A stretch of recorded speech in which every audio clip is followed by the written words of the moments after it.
सिमरन की छोटी बहन विभा माँ के होते हुए भी सिमरन के ही पीछे लगी रहती थी।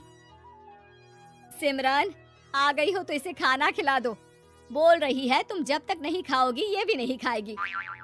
क्या है विभा, तुम खा लिया करो ना, मुझे ऑफिस से आने में देर हो जाती है। और कोई छोटी बच्ची तो हो नहीं तुम जो खाना भी नहीं खाती हो कि दीदी आएगी तो ही खाऊंगी। हाँ हाँ, छोटी बच्ची ही समझ लो। और एक बात, जब आपको पता है कि मैं आपके बिना नहीं खाती हूँ तो रोज रोज क्यों बोलती हो? अरे क्या है ये, दोनों बहनें कम माँ बेटी ज्यादा लगती हो। अरे दीदी की शादी हो जाएगी तब क्या करेगी बोल? जब होगी तब की तब देखेंगे। मैं तो दीदी के साथ ही रहूंगी हमेशा। दोनों की शादी ऐसे घर में कर देंगे जहाँ दो भाई हो।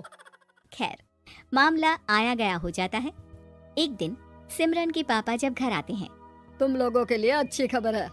वर्मा जी है ना मेरे दोस्त, उन्होंने सिमरन बेटी के लिए रिश्ता बताया है। बहुत अच्छा लड़का है, सिमरन को भी पसंद कर लिया है और कल वो लोग आ रहे हैं सिमरन को देखने अपने घर। सिद्धांत अपने माता पिता के साथ सिमरन को देखने आता है। उसे सिमरन अच्छी लगती है और शादी तय हो जाती है। सिद्धांत की माँ कहती है, अब तो हम लोग ले जाएंगे जल्द ही अपनी सिमरन को यहाँ से। अरे हाँ हाँ, क्यों नहीं, आपकी ही है अब तो हमारी बेटी। दूर खड़ी विभा सब सुन रही होती है। अब तो दीदी की शादी हो जाएगी, फिर तो वो चली जाएंगी। दीदी के बिना मैं कैसे रहूंगी? कुछ ना कुछ तो करना ही होगा जिससे दीदी की शादी ही ना हो। सभी के जाने के बाद क्या शादी के बाद दीदी हम लोगों के साथ नहीं रहेंगी? अरे नहीं तो फिर क्यों रहेगी? शादी हो जाएगी तो अपने घर चली जाएगी ना। तो मैं भी जाऊंगी उनके साथ, मेरा भी सामान पैक कर देना।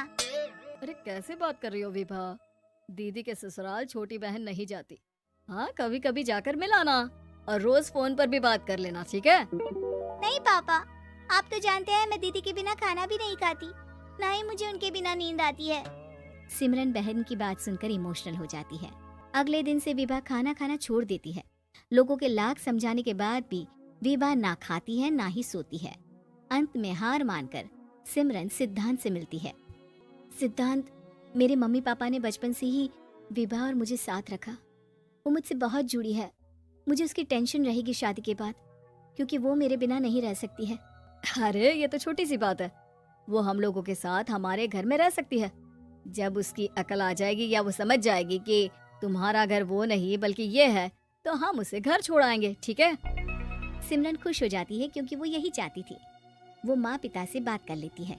अरे कैसी बात कर रही हो सिमरन, भला बेटी के ससुराल में हम छोटी बहन को कैसे भेज दे? जमाना क्या कहेगा? अरे तू पागल हो गया है, मना कर दे। इस शादी में इन लोगों का तो ये चलता ही रहेगा, कभी बहन यहाँ आ रही है, कभी वो बहन के पास जा रही है। अरे शादी हो रही है, कोई मजाक थोड़ी ना हो रहा है ना बाबा ना। माँ कैसी बात कर रही हो? सिमरन से मैं जुड़ाव महसूस कर रहा हूँ और इतनी सी बात के लिए इतनी अच्छी लड़की को कैसे छोड़ सकता हूँ? सिद्धांत की भी जिद होती है कि वो सिर्फ सिमरन से ही शादी करेगा और होता भी वैसा ही है। सिद्धांत और सिमरन की शादी हो जाती है और दहेज में आ जाती है विभा। शादी के बाद बुआ सास कहती है, अरे माँ ना, साली आधी घर वाली होती है, लेकिन ये क्या, तुम तो उसे घर ही ले आए। तभी चाची कहती है, सिद्धांत को तो हम लोगों ने सीधा समझा था, लेकिन सबसे तेज तो यही निकला। अरे देखो कैसे दहेज तो नहीं लिया, लेकिन साली पर कब्जा कर लिया। सिद्धांत ने इस और तो सोचा ही नहीं था, लोग उन लोगों के बारे में ऐसी भी बात करेंगे। वो वहाँ से चला जाता है और चुपचाप अपने कमरे में लेट जाता है। क्या हुआ सिद्धांत, तुम अचानक से परेशान हो गए, कोई बात है क्या? अरे नहीं नहीं, वो थक गया था ना, शादी की सारी तैयारी और रस्मों के बीच, सोच रहा हूँ थोड़ा आराम कर लूँ। हाँ ठीक है, आप लेट जाइए, मैं विभा का बेड लगा देती हूँ जमीन पर। क्या, वो यहाँ सोएगी? हाँ, बताया तो था कि उसे नींद नहीं आती मेरे बिना, तो तुम आराम से लेटो ऊपर, हम लोग नीचे बिछा लेते हैं। अरे नहीं नहीं, तुम दोनों आराम से लेटो ऊपर, मैं माँ पापा के रूम में जा रहा हूँ।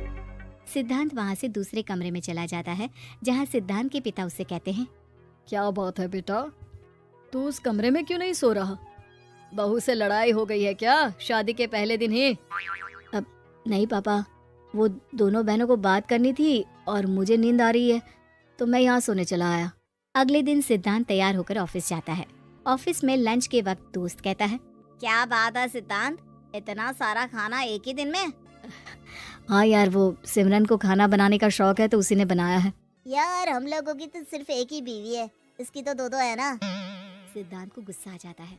कैसी बात कर रहा है तू? अरे तू तो भाग्यशाली है जो बीवी के साथ साथ साली भी आ गई। अरे साली लोगों की तो आधी घरवाली होती है, तुझे तो पूरी की पूरी मिल गई। सिद्धांत का पारा अब 7वें आसमान में पहुंच जाता है। वो खड़ा होकर उस लड़के से लड़ने लगता है। हाँ, मेरी शादी में मेरी बीवी के साथ मेरी साली भी आई है, ये सच है, लेकिन सिर्फ कुछ समय के लिए, क्योंकि उसने सिमरन को बचपन से ही माँ की तरह देखा और यूं अचानक वो सिमरन से अलग नहीं रह सकती थी। इसलिए सोचो, अगर मेरी बीवी उसके लिए माँ का स्थान रखती है तो मेरा दर्जा क्या हुआ? तभी वहाँ बॉस आ जाता है। माफ करना सिद्धांत, यहाँ इस मेंटल लेवल के लोग हैं, जरूरी नहीं साली सिर्फ आधी घरवाली ही हो, कभी वो छोटी बहन तो कभी बेटी भी होती है। वेल डन सिद्धांत। सिद्धांत को अब ऑफिस में कोई कुछ नहीं कहता, लेकिन आस पड़ोस का वो तो वही हाल रहता है। सिद्धांत ऑफिस से घर की ओर आ रहा होता है कि रास्ते में उसे अपनी कॉलोनी का दोस्त मिल जाता है। क्या बात है, चेहरे की चमक बता रही है, शादी से बड़ा खुश है तू, क्यों?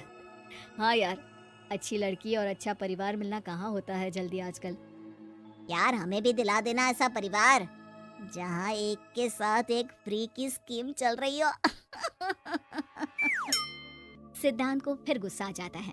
वो दोस्त को मारने के लिए हाथ उठाता ही है कि वहाँ विभा आ जाती है। अरे जीजू रहने दीजिए ना, ये लोग नहीं समझेंगे कि इंसानियत क्या होती है।